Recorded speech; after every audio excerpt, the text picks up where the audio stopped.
और शुरुआत करने जा रहे हैं आज मुंबई में बीएमसी ने एक्ट्रेस कंगना रनौत के घर पर बुलडोजर चला दिया। माना जा रहा है कि यह काम बीएमसी का था और इसकी जायज वजह भी हो सकती है, लेकिन पूरे देश को जो साफ साफ नजर आ रहा है वो फिक्र बढ़ाने वाली है। साफ दिख रहा है कि महाराष्ट्र की सरकार ने सुशांत सिंह राजपूत की मौत की मिस्ट्री, ड्रग रैकेट और बॉलीवुड में फैले भाई भतीजावाद के खिलाफ आवाज उठा रही कंगना से बदला लिया। माना कि महाराष्ट्र में शिवसेना को पहली बार मुख्यमंत्री की कुर्सी मिली है और हिंदू हृदय सम्राट कहे जाने वाले बाला साहब ठाकरे के बेटे उद्धव ठाकरे की जो हसरत है पीढ़ियां गुजर जाने के बाद पूरी हुई। लेकिन जिन पार्टियों की बदौलत उन्हें यह कुर्सी मिली है उन्हें भी उद्धव ठाकरे का यह कदम हजम नहीं हो रहा है। एनसीपी के प्रमुख शरद पवार ने ट्वीट करके कहा कि यह गैर जरूरी कदम था, इस तरह का एक्शन लेने से उसे बोलने का मौका मिल गया। अभी कार्रवाई क्यों की गई, इस बात की जांच की जानी चाहिए। ट्वीट के कुछ ही घंटे बाद शरद पवार सीएम उद्धव ठाकरे से भी मिले। कांग्रेस के नेता संजय निरुपम ने पूछा है कि कंगना का ऑफिस अवैध था या उसे डिमोलिशन का करने का तरीका, क्योंकि हाई कोर्ट ने कार्रवाई को गलत माना है और तत्काल रोक लगा दी है। कोर्ट ने इस कार्रवाई को प्रतिशोध से ओतप्रोत बताया। राजनीति की उम्र बहुत छोटी होती है, कहीं एक ऑफिस के चक्कर में शिवसेना का डिमोलिशन ना शुरू हो जाए।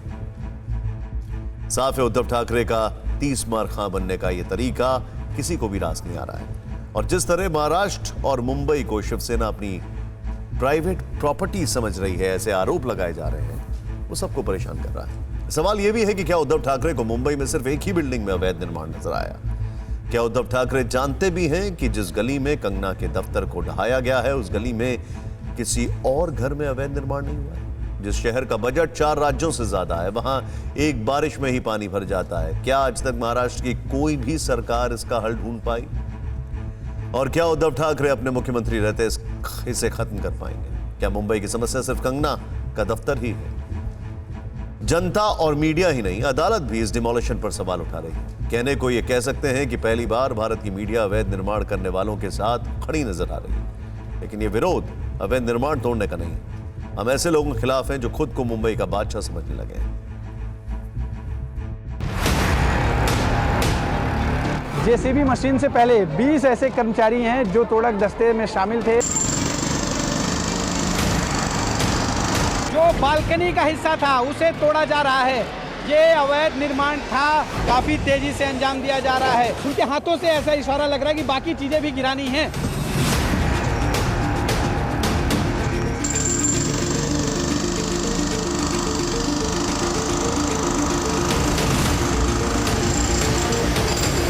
उद्धव ठाकरे, तुझे क्या लगता है कि तूने फिल्म माफिया के साथ मिलके मेरा घर तोड़ के मुझसे बहुत बड़ा बदला लिया है? आज मेरा घर टूटा है, कल तेरा घमंड टूटेगा। ये वक्त का पहिया है, याद रखना, हमेशा एक जैसा नहीं रहता। डायलॉग बेशक फिल्मी है, लेकिन जो हालात हैं उसकी भी स्क्रिप्ट कम फिल्मी नहीं है।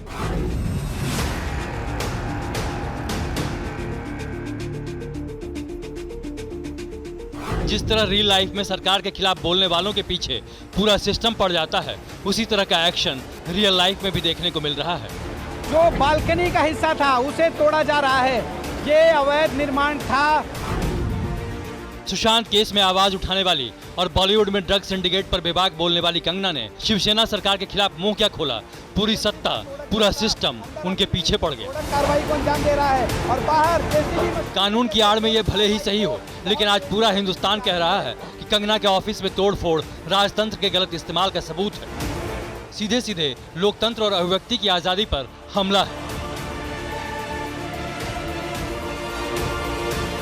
शिवसेना के आधिपत्य वाली बीएमसी ने पहले कंगना के दफ्तर में नोटिस चिपकाया, फिर फावड़ा, हथौड़ा और जेसीबी लेकर पहुंच गई और मुंबई पुलिस के संरक्षण में पहले दफ्तर के अंदर तोड़फोड़ की और उसके बाद जेसीबी मशीन से दफ्तर के आगे के हिस्से को ध्वस्त कर दिया।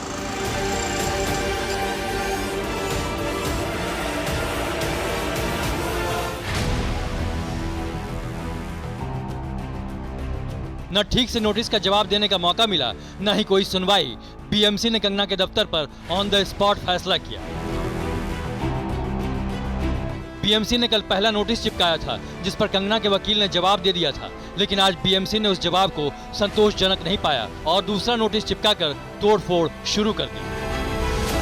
मैंने कोर्ट का मैटर था वो सर्विस करने के बावजूद उसके बाद में भी आधा पौना घंटा ये तोड़ रहे थे। बीएमसी की कार्रवाई सवालों के घेरे में इसलिए भी है क्योंकि ये बॉम्बे हाई कोर्ट के आदेश का उल्लंघन है। बॉम्बे हाई कोर्ट ने कोरोना महामारी के चलते किसी भी तरह की डिमोलिशन ड्राइव पर 30 सितंबर तक रोक लगा रखी है। बावजूद इसके कंगना का दफ्तर तोड़ा गया और हद तो ये हाई कोर्ट के आदेशों का उल्लंघन कराने आई थी मुंबई पुलिस, जो सवाल पूछने पर सोशल डिस्टेंसिंग का सबक सिखा रही थी। सोशल डिस्टेंसिंग आप नहीं मेंटेन कर रहे हैं। आप सोशल डिस्टेंसिंग नहीं मेंटेन कर रहे हैं। उनके निर्देश का पालन करवाना आपकी जिम्मेदारी है। डिस्टेंस मेंटेन कीजिए। आप हाई कोर्ट का ऑर्डर फॉलो नहीं कर रहे। कानून की ड्यूटी कर रहे हैं सरकार। जब बदले का बुलडोजर चल रहा था उस वक्त कंगना फ्लाइट में थी, मुंबई पहुंच रही थी।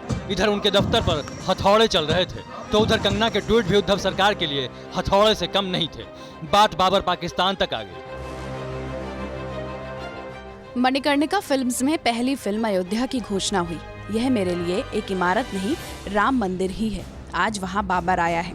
आज इतिहास फिर खुद को दोहराएगा। राम मंदिर फिर टूटेगा, मगर याद रख बाबर, यह मंदिर फिर बनेगा, यह मंदिर फिर बनेगा। जय श्री राम, जय श्री राम, जय श्री राम। कंगना के खूबसूरत मंदिर को बीएमसी के हथौड़ों ने बदसूरत कर दिया, लेकिन बीएमसी ने जिस तरह तेजी दिखाई वो सवालों के घेरे में है।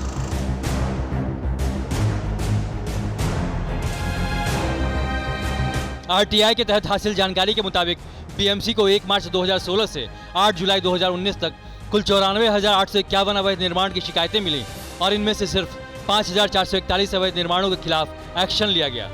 89,390 मामलों में एक्शन नहीं लिया गया।